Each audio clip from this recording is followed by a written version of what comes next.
I just arrived in Denver, Colorado, and this is my Airbnb. It was $48. Living room, kitchen. Looks like they've got some free coffee. And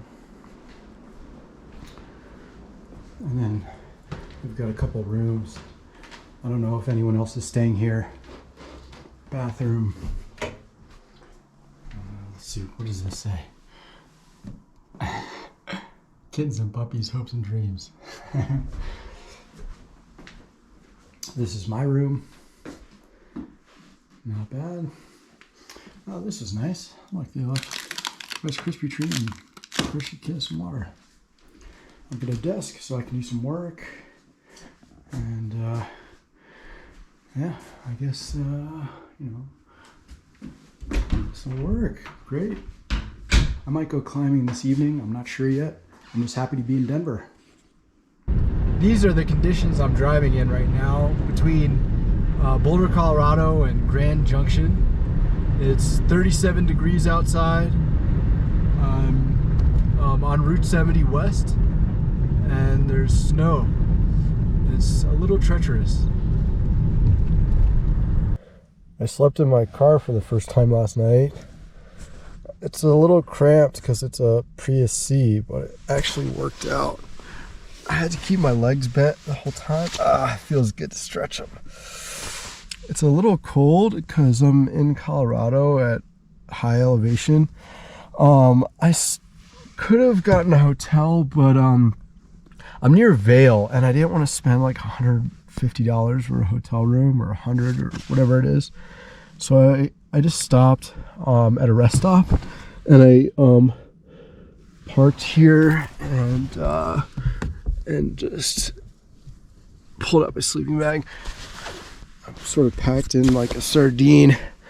But you know, it all actually became kind of cozy, and I might try this again sometime. Certainly save me some money. It's important when cleaning up at a rest stop in the morning to lick everything. That way you get a flavor for the place. If you're feeling homeless, you're doing it right. I always put my dirty needles in the metal biohazard box. I don't even wear shoes.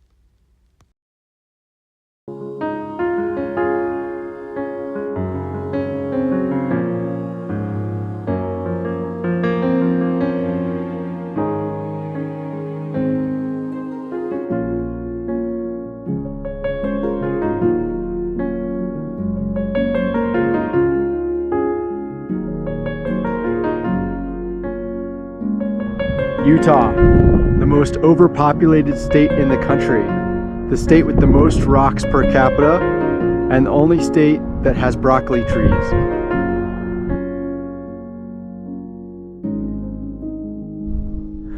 I'm in Grand Junction, Colorado, and I didn't have a place to stay tonight, but I called the Bureau of Land Management, and they said if I go down 21 Road, then it will take me to BLM land. So here I am. As long as I'm 50 feet back from the road, then I can throw a tent up. So that's what I'm gonna do. I'm just gonna find a spot and put a tent and hope there's no coyotes or anything. I guess somebody left this camper here. I'm not even gonna mess with that. Yeah, so we'll see how it goes. I'm about to try a truck stop shower.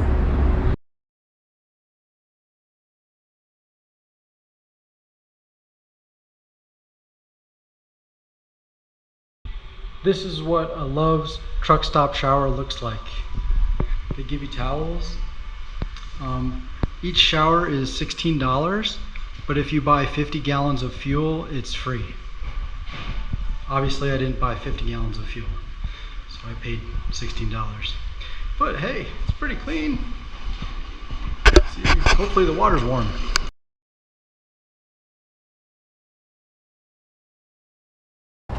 Look at this gas station. It's called Area Stupid. What do you think they sell inside? Might be the right place for me. I'm gonna check it out. I don't need gas or anything, but it's worth a look. Look at all these different meats. Rabbit, turtle, alligator, python. Isn't that crazy?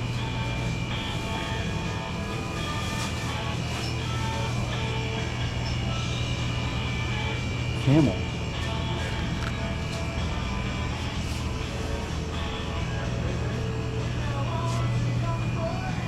Pretty cool.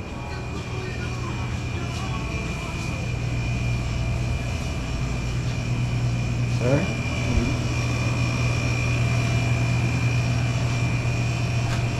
What an awesome gas station.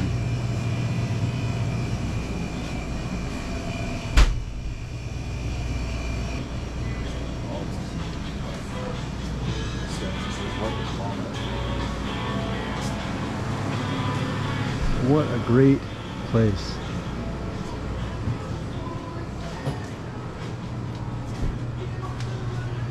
Wow, look at that.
What's your name? Rob. Rob. How you doing?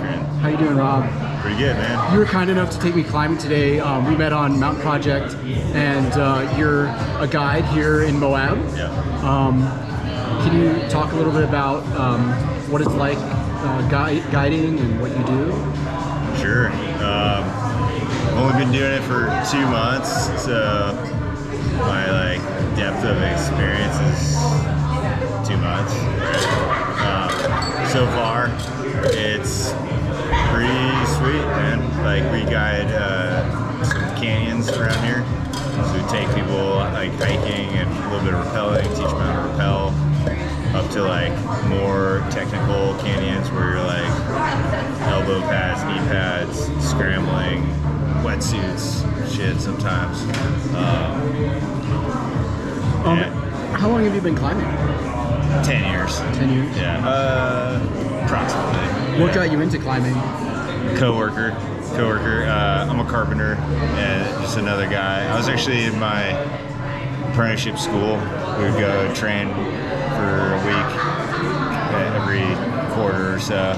And another carpenter was like, "Hey, you'll like this. You should come do it." My little brother had been already climbing for a while in the gym and was like, come on bro, and I was like, nah, I don't trust you, climbing on ropes, look, nah. But then this other dude, I was like, all right, he's got his head on straight, maybe I'll try it out. And then why do you like it? Because it's a good way to experience outdoors with your friends, meet new people. Just today, you saw how many strangers we had a blast. Yeah. You never really know where you're gonna.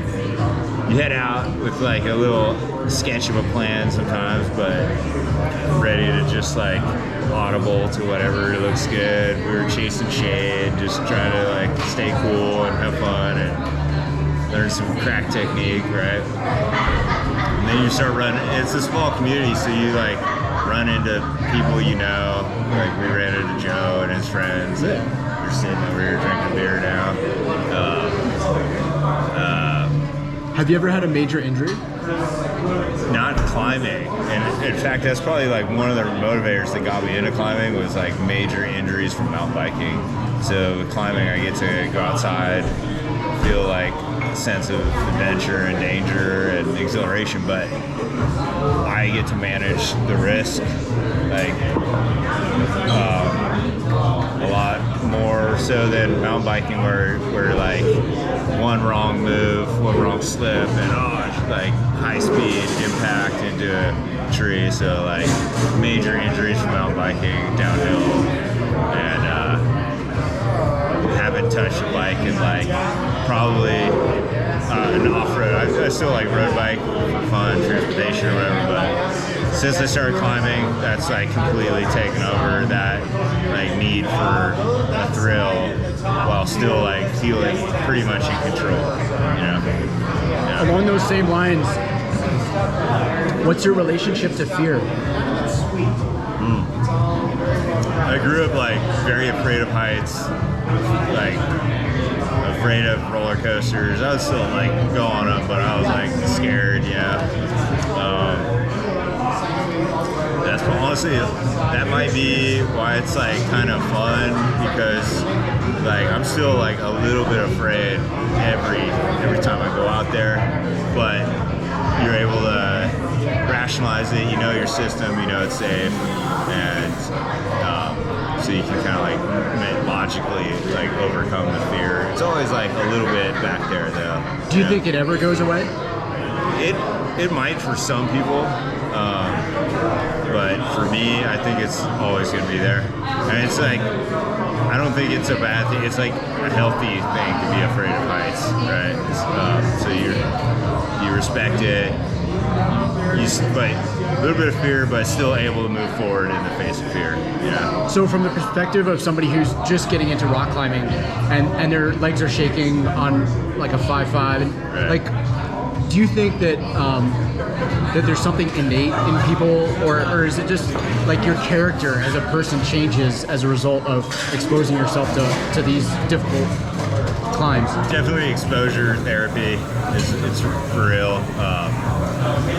The more knowledge so like we were talking earlier about taking classes, like for me, a big way to like overcome the fear was like take a bunch of classes, read a bunch of books, like study the material, and really like know the systems instead of like trusting somebody else's system. It's like, I know my system is safe, I know my gear is safe, therefore like I can shelf some of that fear. That's interesting, because another person I interviewed said the very same thing. They said that once they learn to trust their gear, they feel more comfortable. Totally. And some people are able to just go out there and trust other people's gear. Like my brother is just like, oh, I trust you.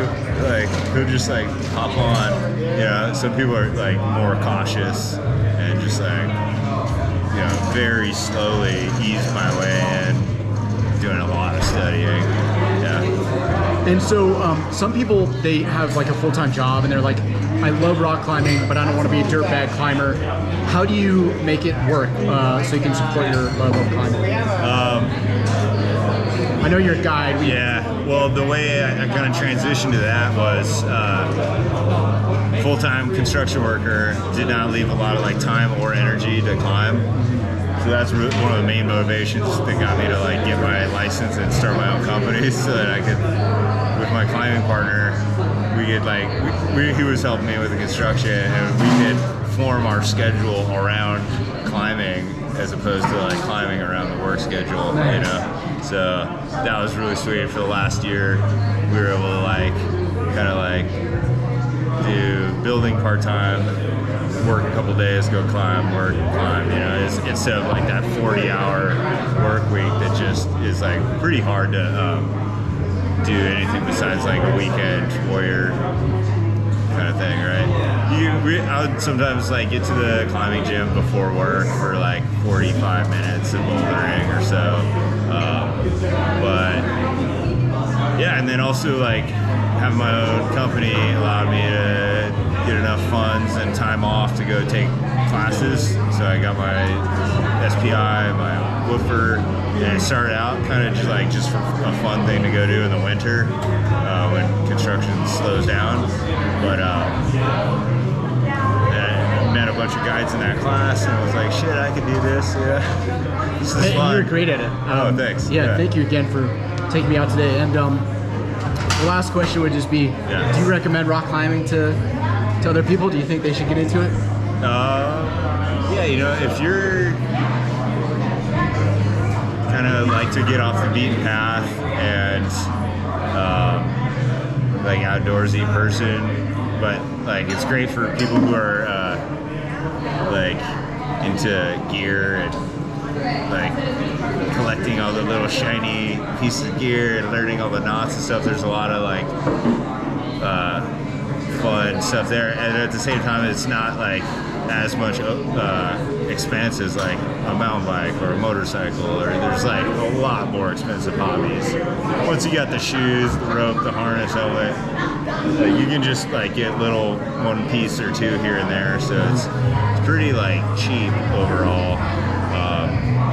Big bang for your buck, I would say. You know, you can see some epic off the beaten trail stuff that you would only find by like going into a guidebook and finding, you know, approach trails to areas that are like, this is not a hiking trail. Like hikers are not on this stuff. You're like off the trail, going into untapped, uncharted areas, you know.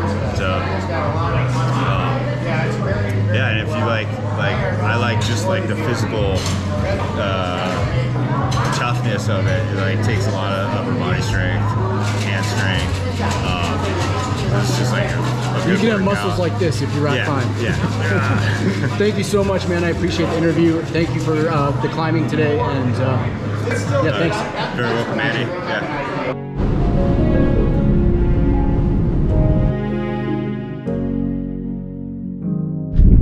Check out all these rocks. So many rocks.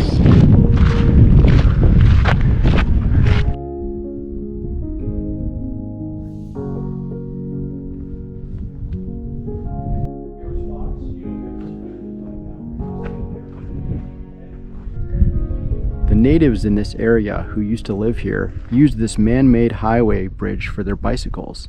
It was carved by hand and looks like something I whittled in woodshop.